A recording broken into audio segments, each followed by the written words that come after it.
The Mother's Voice Podcast. The Mother's Voice Mother's Podcast. Voice Podcast. Tales of motherhood from around the world.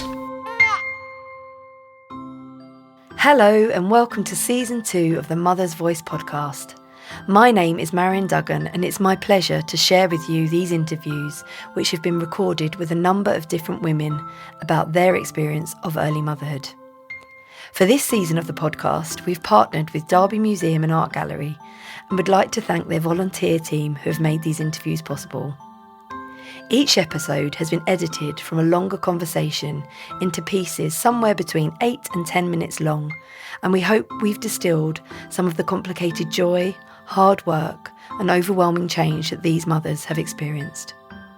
For more information about the Mother's Voice and the wider project Nightlight Lullabies, please visit murmurationarts.co.uk or follow the link in the show notes. Thank you for your time, and I hope you enjoy listening to these interviews as much as we enjoyed recording them. Episode 13, Amanda Ormond.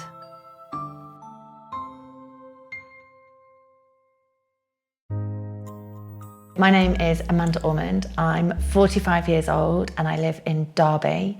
I have 2 children, Monty, who is 13, and Johnny, who is 5.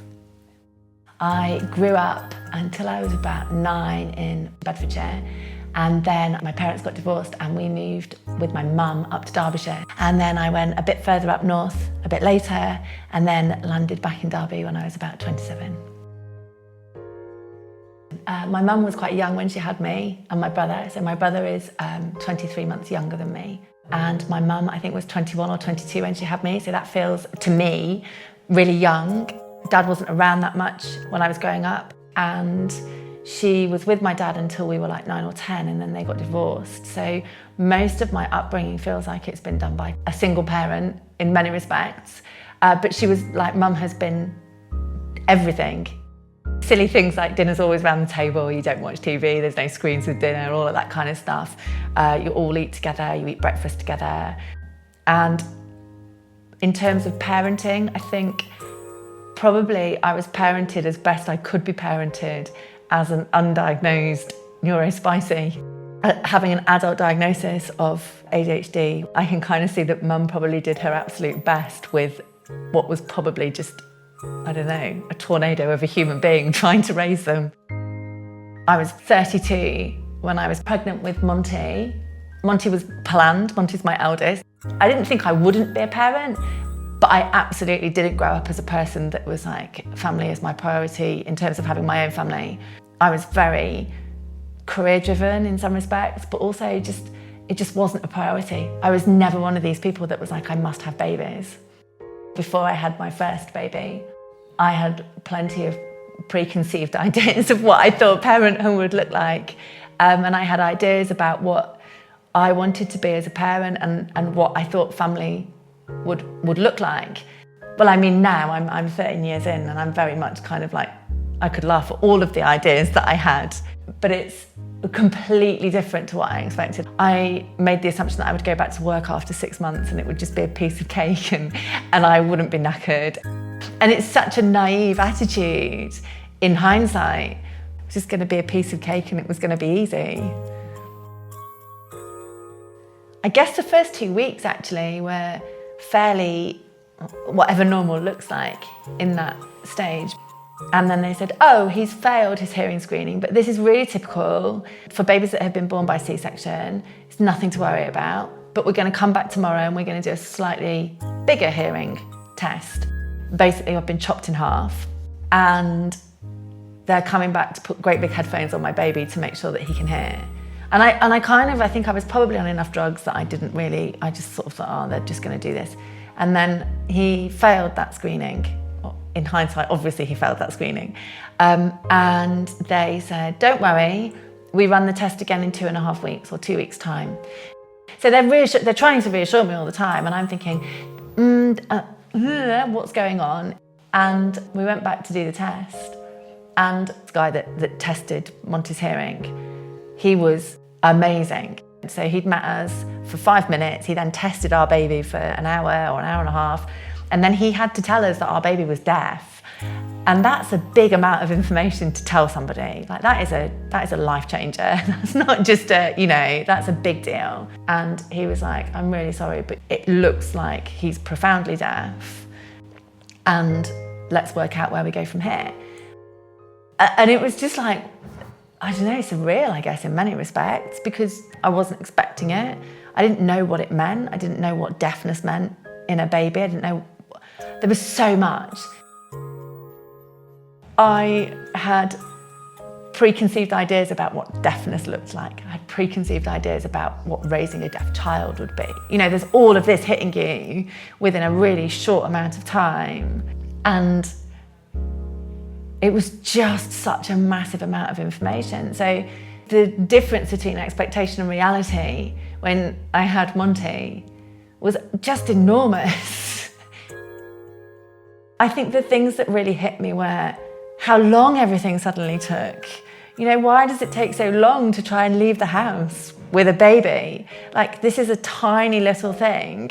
How is it so tricky to leave? And I can remember him having a hearing screening, and it said, please be here by 8:15 a.m. And I can just remember the panic. I just couldn't understand how anybody was living their lives having had children, because how on earth could they possibly do any of these things?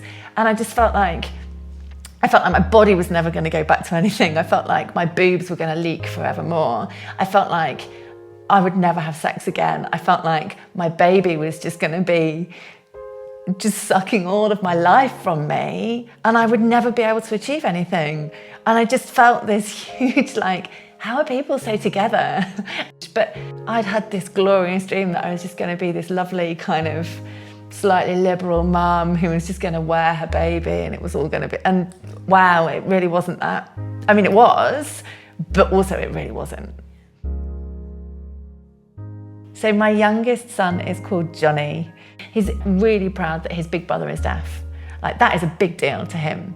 And I love that, because that is, my big brother's deaf, so we sign at home, or we do this at home. All of those things are really important when you're 5, that you've got someone that's, someone that's a bit different. It's really cool. And Mum's never seen Monty as anything other than Monty, And Michael's parents did lots of practical things as well. So they went and immediately learned BSL, as quickly as they possibly could. I then spent quite a lot of time at a house locally that I fondly refer to it as Deaf Squad, because that kind of made sense to me, and it worked for me. And it was staffed by deaf adults and teachers of the deaf. And I think it saved me in many respects, because I was put in amongst people who understood what it was to be a hearing parent of a deaf child, but also it wasn't unusual. And I had no choice but to pick up BSL because it was deaf adults there. It was fun because they would almost take the mickey out of me, and it made me realise very quickly that I was in a very safe environment. So even from a young age, there was people around him signing, and you're meeting parents that are similar to you. And so from a support perspective, there was some great support that was delivered to me by the city. When he was tiny, I remember sitting at the computer, listening to Simon and Garfunkel of all things, and just being completely devastated because I didn't know how to share something that was so hugely important to me. And it was quite a selfish way of looking at it, but I just was like, I don't know how we navigate this kind of thing. I kind of felt like, how are you sad if you can't listen to music? You need a big cry and you can't listen to something. How do you feel nostalgia if you can't listen to something that soundtracked that period of your life? And probably when he was maybe 7 or 8, he started to really be interested in music and interested in guitar-based music or drum-based music. And then we got Guns N' Roses, and he really loved Guns N' Roses. And now we're in a space at 13 where he went to his first gig in 2021 and we saw Newton Faulkner, and it was just a massive experience. And then subsequently he started playing guitar, and then he started playing drums, and I've kind of gone with it all. And the way his brain is wired as well is fairly, spicy brain, so he will hyper focus on certain songs and certain music, and he will come and tell me things, and he's like, do you know this band? Do you know Nirvana? Yeah, I know Nirvana quite well, yeah. And he is everything that I didn't expect my deaf baby to be. His grasp of music is phenomenal, and it's very much his thing. Music, creativity, that artsy space is 100% his space, which just feels like a bit of a mismatch for what people perhaps would assume. And this is how we've grown as a team. You know, I see my children as part of my team. I don't want to parent at them. They teach me so much, endlessly, about language and the language that I use and the way that my brain works. He teaches me endless amounts of things. And Johnny's the same. And I think it's really hard to be a parent, but it's also really exciting to be a parent and to navigate being a parent of somebody or two people who are very different. I've been really privileged to have that opportunity. I mean, sometimes I'm absolutely destroyed and I'm constantly knackered, but it's great, it's ace, and I'm so fiercely proud of them. And it just kind of excites me going forwards to see who they're going to become. This podcast was created by Murmuration Arts and produced by the Academic Podcast Agency as part of Nightlight Lullabies Derby.